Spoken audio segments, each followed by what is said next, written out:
안녕하세요. 저는 올해 48 여자입니다. 제 삶을 한마디로 표현하자면 소나기 그친 뒤 땅이 굳어지는 과정 같았다고 말하고 싶습니다. 예고 없이 쏟아지는 비에 온몸이 젖고 때로는 차가운 빗줄기에 마음까지 얼어붙는 듯 했지만 결국 그 비가 그치고 나면 제 발밑의 땅은 누구도 쉽게 무너뜨릴 수 없을 만큼 단단해졌으니까요. 제 기억 속 엄마의 모습은 늘 희미했습니다. 엄마는 어렸을 때 저희 곁을 떠나셨거든요. 엄마가 떠나던 날 엄마는 저에게 말씀하셨죠. 미선아, 동생 잘 돌봐야 해. 엄마 금방 다녀올 테니까. 그것이 마지막이었습니다. 금방이라는 말은 거짓말이었고 그렇게 집을 나간 엄마는 돌아오지 않았습니다. 엄마를 기다렸지만 엄마는 결국 돌아오지 않았어요. 아빠는 엄마의 옷가지를 하나둘씩 치웠고 엄마가 쓰던 작은 화장대 위 화장품도 치워버렸습니다. 집에서 엄마가 있던 자리는 그렇게 텅 비어버렸습니다. 엄마가 우리를 버리고 떠났다는 게 정말 힘들더군요. 차라리 돌아가신 게 어쩌면 나았을지도 몰랐습니다. 엄마는 본인을 위해 우리를 두고 떠났고 그 사실은 어린 제 마음을 너무 아프게 했습니다. 아빠는 저희를 위해 하루 종일 버스 운전만 하셨어요. 새벽 첫 차부터 밤늦은 막차까지 쉼없이 일했습니다. 아빠의 등에서는 늘 디젤유 냄새와 피곤한 냄새가 섞여났습니다. 저와 동생을 먹여 살려야 한다는 책임감이 아빠의 어깨를 무겁게 짓누르고 있었죠. 사실 제 동생 은지는 태어날 때부터 한쪽 다리가 불편했습니다. 저는 그런 동생에게 엄마라기보다는 작은 엄마에 가까웠죠. 아침에 일어나면 은지의 머리를 빗겨주고 서툰 솜씨로 옷을 입혔습니다. 학교 갈 준비를 하는 제 등 뒤에서 은지는 늘 저를 물끄러미 바라보곤 했습니다. 언니, 나도 학교 가고 싶어. 은지야, 조금만 더 크면 너도 학교 갈 수 있어. 그 전에 언니가 한글 가르쳐 줄게. 밤이면 저는 공책에 글씨를 써가며 은지에게 한글을 가르쳐 주었습니다. 동네 아이들은 장애가 있는 은지를 놀렸습니다. 그럴 때마다 저는 은지의 앞을 막아섰고 눈물도 많이 흘렸어요. 하지만 아빠에게는 아무 말도 하지 않았습니다. 하루 종일 일에 시달린 아빠의 지친 얼굴을 보면 차마 제 속상함까지 얹어드릴 수가 없었거든요. 우린 우리끼리 살아야 해.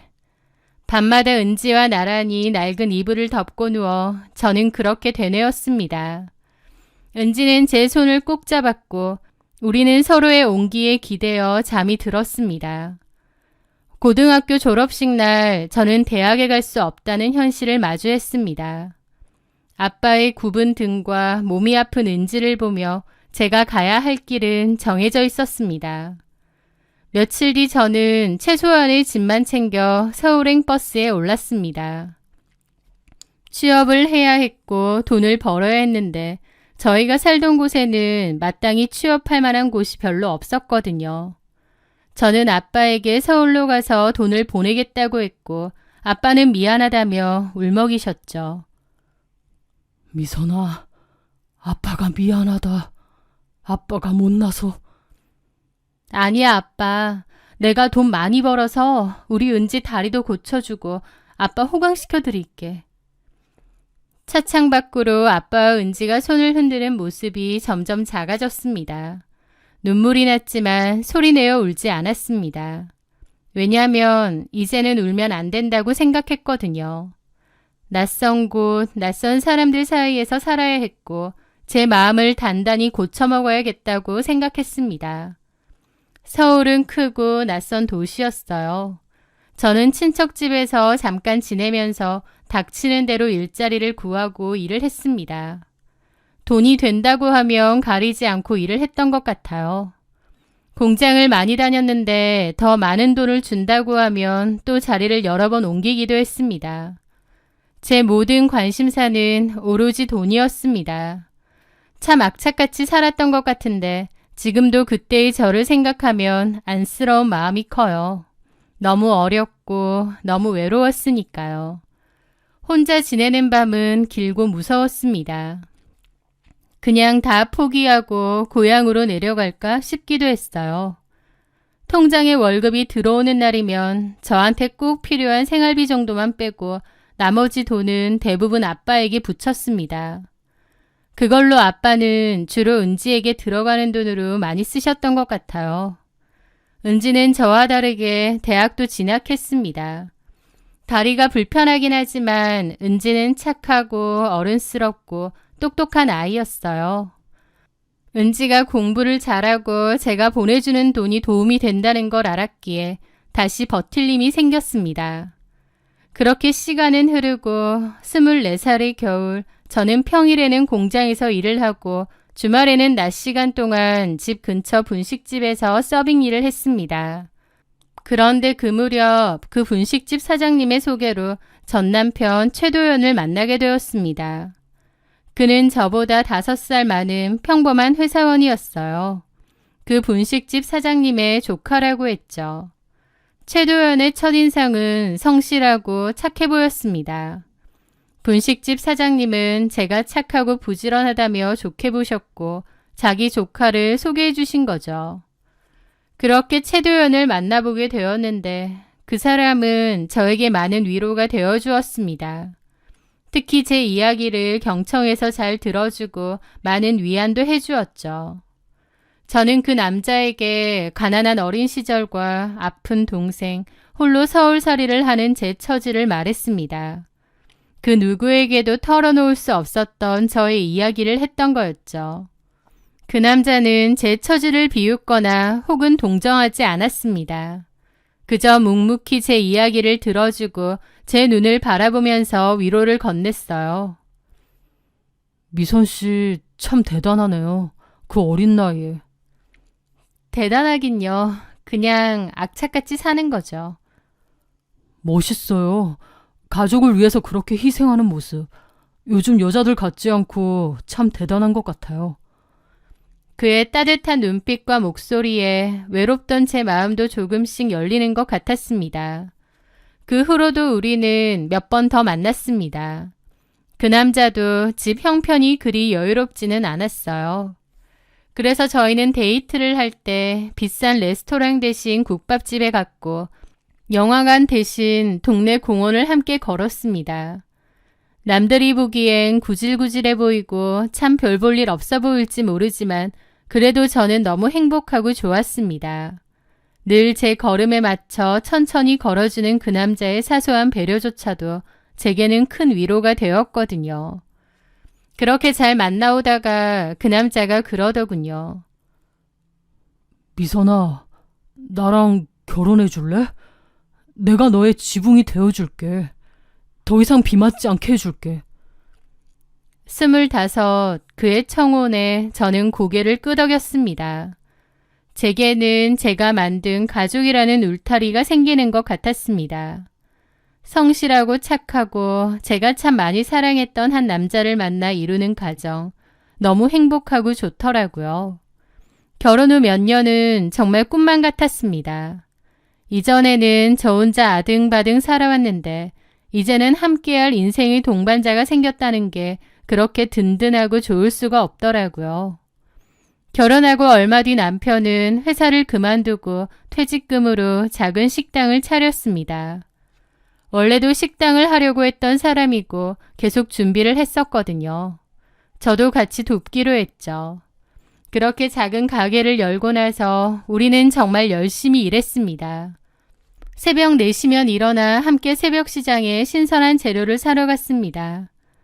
피곤하지만 행복하기도 했어요. 가게 문을 열고 손님을 맞고 정신없이 바쁜 점심시간이 지나면 잠시 마주 앉아 늦은 식사를 했습니다. 서로 가게에서 있었던 일도 얘기하고 어떻게 하면 장사가 더 잘 될 수 있을지 머리를 맞대고 고민도 많이 했죠.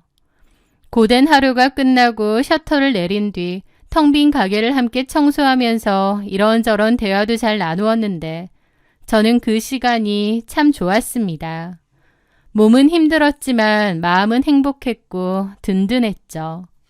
그맘때 은지는 대학교를 졸업하고 취업을 했습니다. 저한테 더 이상 돈을 보내지 않아도 된다고 했죠. 다리가 불편했지만 그래도 공부도 열심히 해서 장학금 받고 다니고 자기 앞길 잘 찾고 있는 은지가 너무 대견하고 좋더라고요. 물론 정말 힘든 일도 있었습니다. 아빠가 간암으로 돌아가셨거든요. 너무 고생만 하시다가 그렇게 가셨나 보다 싶어 얼마나 괴롭던지요. 아빠는 저랑 은지 보고 엄마도 없이 참 고생 많이 하고 고마웠다고 마지막 말을 남기셨습니다.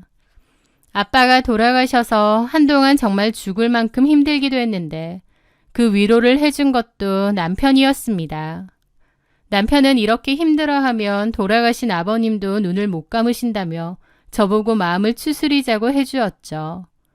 그리고 그맘때 저는 첫째 아이를 가졌습니다. 아이를 위해 또 남편을 위해 큰 아픔을 내려놓고 다시 일어섰습니다. 첫째는 아들이었어요. 아들 승우가 태어났을 때 너무 행복하고 세상을 다 가진 기분이 들더라고요. 또 한편으론 여러 가지 복잡한 생각이 들기도 했습니다. 손주도 못 보고 떠난 아빠가 생각나 눈물이 또 나기도 했고 또 한편으론 그 어린 시절 우리를 두고 떠난 엄마가 생각나기도 했어요. 저와 동생을 버리고 떠난 엄마. 왜 그랬을까 싶기도 하면서 또 한편으론 나는 절대로 내 아이와 가족을 외롭게 만들지 않겠다고 다짐했습니다. 그렇게 2년 뒤 딸 다연이가 태어났어요. 착하고 의젓한 큰아들과 귀엽고 사랑스러운 둘째 딸. 식당은 꾸준하게 잘 됐고 동생 은지도 회사에 잘 다니고 있었죠. 남들에게는 당연할지 모르는 생활이었겠지만 저에게는 너무 감사하고 행복했습니다.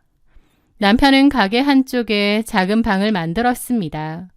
저도 남편 식당에서 일을 해야 했기에 그 방에서 아이들을 돌보며 일해야 했거든요. 아이들은 그 작은 방에서 거의 컸습니다. 거기서 그림도 그리고 TV도 보고 둘이서 장난도 치고 가끔은 가게에 나와서 앉아있기도 했어요. 그러면 손님들이 귀엽다고 사탕도 주시고 용돈도 주시고 그랬죠. 아이들은 저희 부부의 땀 냄새를 맡으며 자랐습니다. 저희 식당은 갈수록 입소문이 나면서 자리를 잘 잡았습니다. 그러면서 원래 셋방살이었는데 작은 아파트로 이사도 갔죠. 아이들은 건강하게 잘 자라주었고 식당도 잘 되고 저는 이 평범한 일상이 영원할 것이라 믿었습니다. 그런데 시간이 흐르고 흘러 언제부터였어요. 남편과 제 사이에 어색한 기류가 흐르기 시작했습니다. 아이들이 크면서 남편은 점점 변해갔거든요. 식당은 규모가 조금 커지면서 직원들을 쓰기 시작했는데 직원도 있고 저도 가게에 상주해 있다 보니 남편은 가게를 비우는 일이 잦아졌습니다. 게다가 집에 와서도 소파에 누워 휴대폰만 들여다볼 때가 많았죠. 예전에는 저와 대화도 많이 하고 그랬는데 저와의 대화는 눈에 띄게 줄어들었고 제가 무슨 말을 걸어도 단답으로 대답하기 일쑤였습니다. 게다가 아이들과도 대화를 자주 했었는데 언젠가부터 아이들이 말을 거는 것도 귀찮아 하더라고요. 식탁에 마주 앉아도 대화가 없었습니다. 제가 무슨 말을 걸면 그는 건성으로 대답하거나 피곤하다며 말을 잘랐습니다. 오늘 승우가 학교에서 상 받았어요. 잘했네. 가게에 새로운 메뉴 추가해볼까요? 손님들이 찾는 게 있는데. 피곤한데 집에서까지 일 얘기 좀 하지 마. 지친다 지쳐. 당신은 왜 나만 바라봐? 친구도 없어? 그의 말은 날카로운 유리 조각처럼 제 가슴에 박혔습니다. 남편은 그맘때 지독한 권태기를 느꼈던 것 같아요. 사실 권태기라는 게 남자 여자 누구에게나 올 수 있는 건데 남편은 그 권태기를 유난히 예민하게 받아들였던 것 같습니다. 그맘때 자기 인생이 허무하다던가 하루를 살더라도 즐겁게 살고 싶다라던가 라는 뜬구름 잡는 소리도 잘하더라고요. 저는 남편에게 아이들 잘 커주고 식당 일 잘 되고 이것보다 더 행복한 게 어딨겠느냐 했지만 남편은 지겨워했습니다. 남편은 새로운 자극이나 즐거움이 필요한 사람 같았죠. 하지만 그런 것도 다 이해했습니다. 그리고 다시 예전의 다정하고 성실한 남편으로 돌아올 거라고 생각했죠. 그러던 어느 날 저희 가게에는 새로운 직원이 들어왔습니다. 그 직원은 30 초반이었고 한서영이라는 이름의 여자였습니다. 이혼 후 혼자 돈을 벌어야 해서 저희 식당에 취업했다고 하는데 큰 아픔을 겪고도 열심히 살아가려 했고 씩씩해 보였어요. 제 동생 같은 느낌이라 처음엔 안쓰럽고 대견하기도 했습니다. 마음도 많이 갔고요. 게다가 싹싹하고 일도 참 잘하더라고요. 그러다 보니 저도 그 직원을 참 예뻐했죠. 사장님, 이건 이렇게 하는 게 더 효율적일 것 같아요. 사모님, 오늘 힘들어 보이시는데 제가 마감하고 갈게요. 라며 굳은 일도 마다하지 않았고요. 저는 한서영 씨 칭찬을 많이 했고 남편은 그럴 때마다 시큰둥했습니다. 남들도 다 그 정도는 이래. 뭘 그렇게 대단히 열심히 한다고. 오히려 그렇게 말했죠. 저와 달리 남편은 한서영 씨가 별로인가 생각했는데 아니었습니다. 오히려 그 반대였죠. 어느 순간부터 남편은 한서영을 대하는 눈빛이 달라졌습니다. 나이가 들면서 점점 무뚝뚝해지던 남편이었는데 유독 그 여자에게만은 다정했거든요. 그리고 직원들이 다 같이 있는데도 둘이서만 아는 농담을 하며 웃는 일도 잦아졌습니다. 저는 그런 게 좀 거슬리면서도 직원들과 친하게 지내려는 모습이 나빠 보이진 않았어요. 어찌 보면 제가 참 안일했던 거죠. 그리고 그맘때부터 남편의 옷에선 낯선 향수 냄새가 나기 시작했습니다. 그러면서 저도 의심을 하기 시작했습니다. 아니겠지, 내가 너무 예민한 거겠지 하고 스스로를 다그쳤지만 이상한 점들은 계속 눈에 띄었습니다. 늦은 밤 걸려온 전화를 몰래 받거나 주말에 동창회라며 나가는 횟수가 잦아졌습니다. 제게는 사준 적 없는 여성옷 브랜드의 쇼핑백이 그의 차에서 발견되기도 했죠. 뭔가 이상하다 싶으면서도 애써 모른 채 했던 것 같아요. 저는 지금의 행복이 너무 좋았기에 진실을 직면하기가 힘들었거든요. 하지만 결정적인 날이 찾아왔습니다. 그날은 비가 내리는 늦은 가을밤이었어요. 그날따라 가슴이 답답해 잠이 오지 않았습니다. 새벽 1시가 다 되어가는데도 남편은 가게 신메뉴 개발을 핑계로 돌아오지 않더군요. 저는 불안한 마음에 우산을 들고 차를 타고 식당으로 갔습니다. 도착해보니 식당 불은 꺼져 있더라고요. 이미 집에 갔나? 엇갈렸나? 아니면 다른 데를 갔나? 생각하고 돌아서려는데 식당 뒷문 주차장에 세워진 남편의 차가 보였습니다.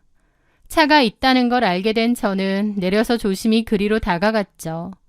그런데 차 안에서 남편이 한 여자의 머리를 부드럽게 쓰다듬고 있었던 겁니다. 저는 너무 놀라 숨이 멎을 뻔했죠. 도대체 누구랑 저러고 있는지 보려고 다가갔는데 한서영 그 여자였습니다. 둘은 제가 보는지도 모른 채 차 안에서 웃고 있었고 그 모습에 저는 큰 충격을 받았습니다. 다리에 힘이 풀려 그대로 주저앉았습니다. 차가운 빗물이 온몸을 적셨지만 아무것도 느껴지지 않더라고요. 제가 아이들을 낳고 땀 흘려 지켜온 지난 세월이 한순간에 부정당하는 기분이었습니다. 저는 남편에게 따지지 않고 그냥 돌아섰어요. 집으로 어떻게 돌아왔는지 기억나지 않습니다. 그리고 며칠을 끙끙 앓아누웠죠. 남편은 제가 심한 감기 몸살에 걸린 줄로만 알았습니다.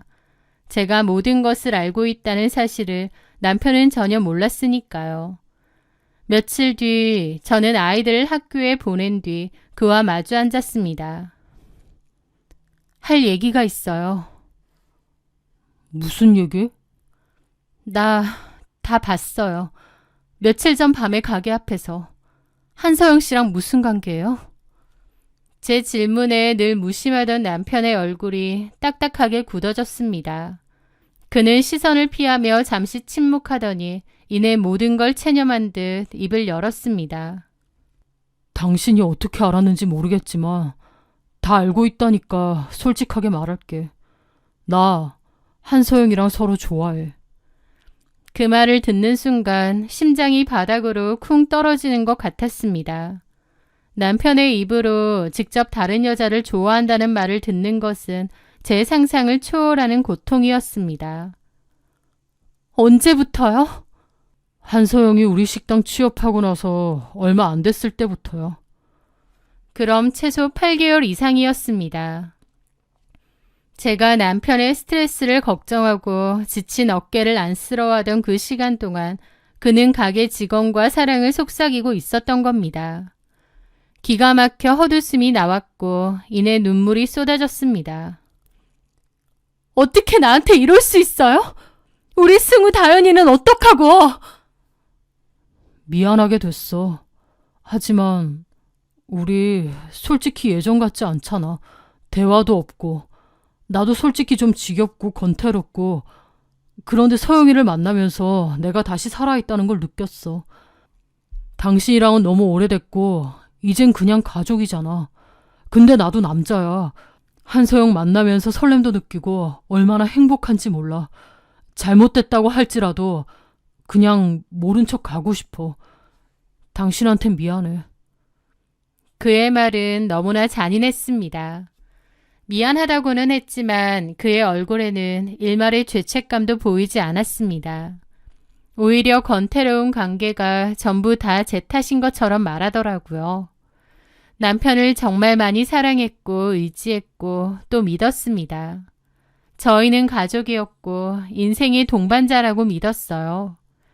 그런데 남편은 그까짓 설렘, 그게 뭐라고 저와 아이들을 미련 없이 버리려 하더라고요. 그 태도를 본 저는 정이 다 떨어지는 기분이었습니다.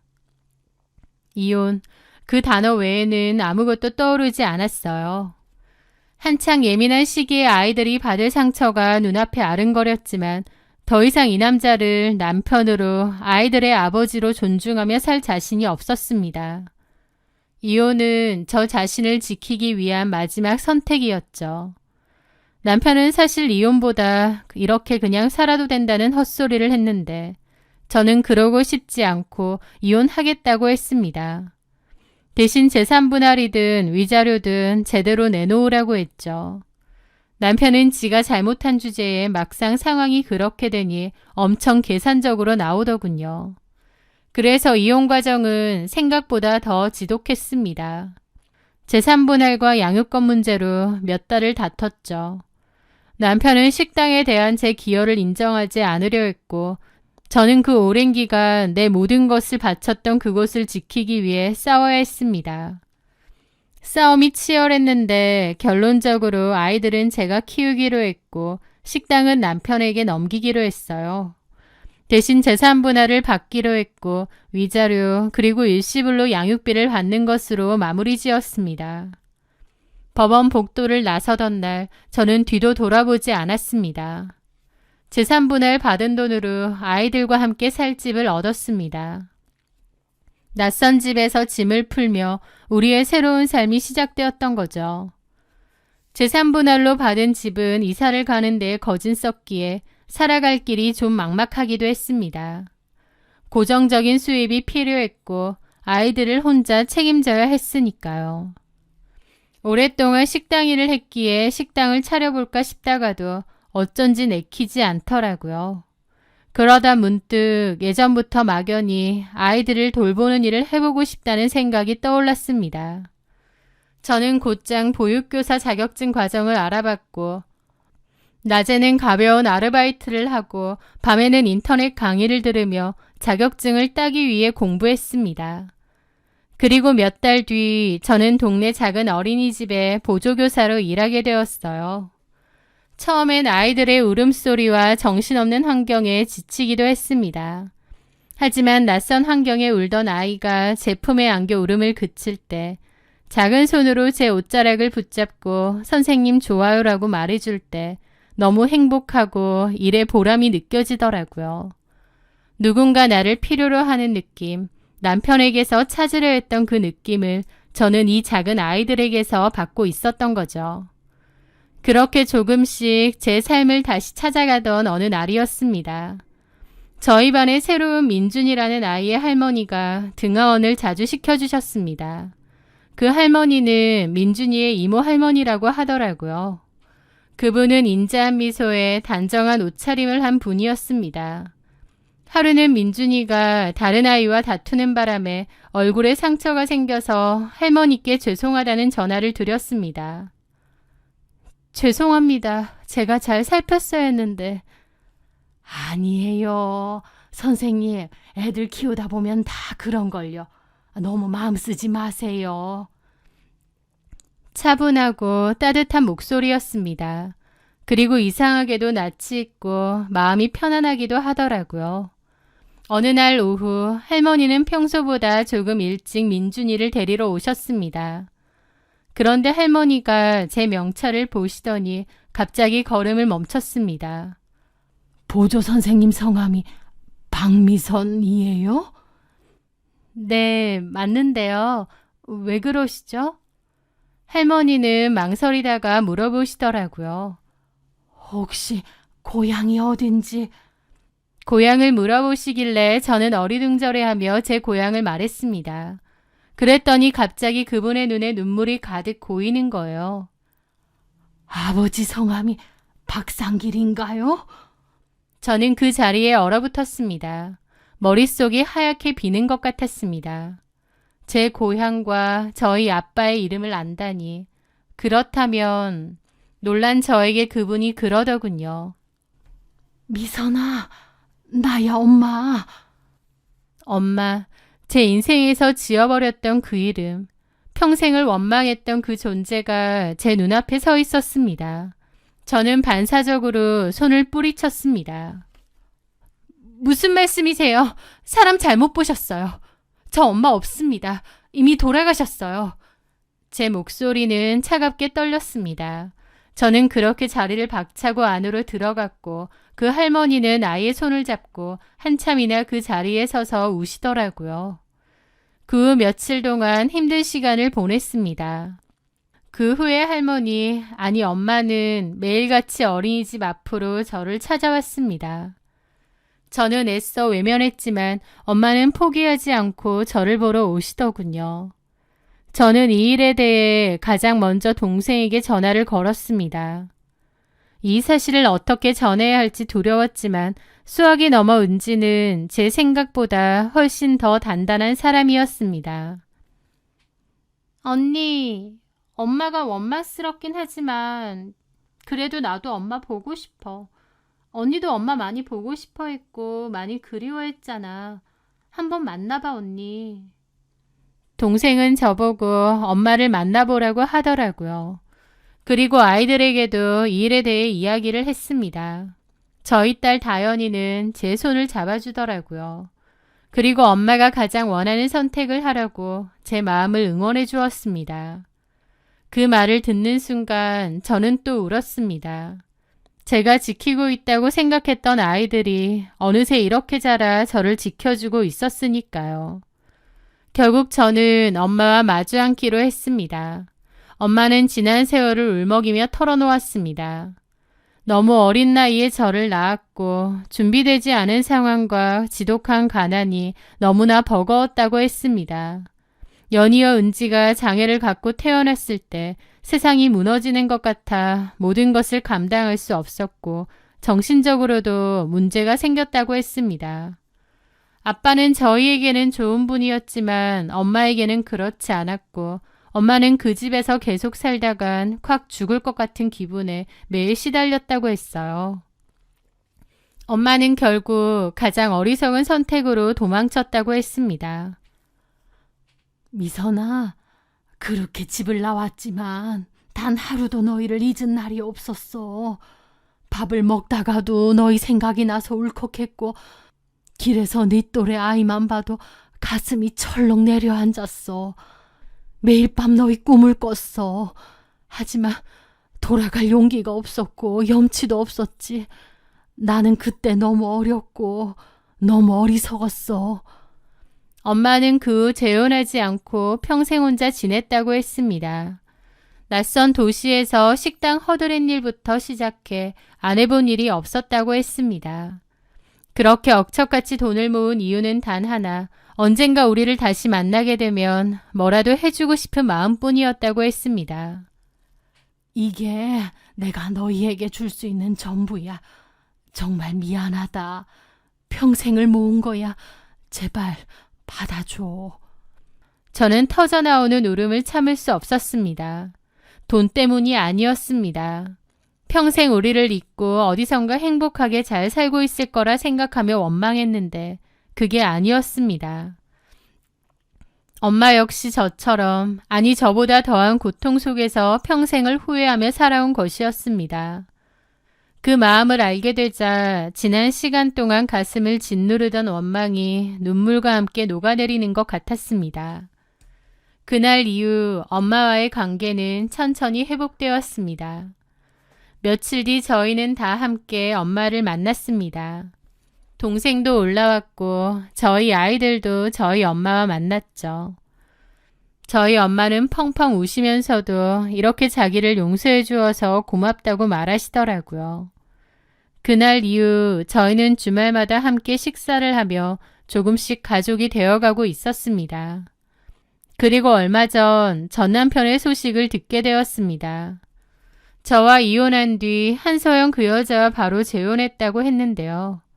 가족보다 자신의 설렘이 더 중요하다고 했던 남편. 하지만 그 행복은 그리 길지 않았다고 합니다. 한서영은 재혼 후 남편에게 사랑을 증명하라며 이러다가 훌쩍 자기를 떠나서 전처와 아이들에게 돌아가는 거 아니냐고 바가지를 긁어댔대요. 결국 그 말에 넘어가 사랑을 증명이라도 하듯 그 식당의 명의를 한서영 그 여자 앞으로 바꿔주었다고 했습니다. 그런데 얼마 지나지 않아 한서영은 조용히 식당을 처분하고 가게 보증금까지 챙겨서 종적을 감췄다고 하더군요. 소문에는 다른 남자가 있었다고도 하고요. 순진하고 착한 척을 했지만 사실은 무서운 여자였더라고요. 물론 그 정도 되니까 애 있고 나이 많은 유부남 이혼시키고 살림까지 차린 거지만요. 어쨌든 한순간에 모든 것을 잃은 남편은 허름한 원룸에서 지내며 매일 술에 찌들어 산다는 소문을 들었습니다. 한때는 제 인생의 동반자이자 마치 울타리 같았던 그 남자. 또 한때는 더 이상 저에게 아무 감정이 남아있지 않다고 저를 한없이 비참하게 만들기도 했던 그 남자. 그런데 전 남편의 몰락 소식을 들었음에도 제 마음은 놀라울 정도로 평온했습니다. 미움도 원망도 없었습니다.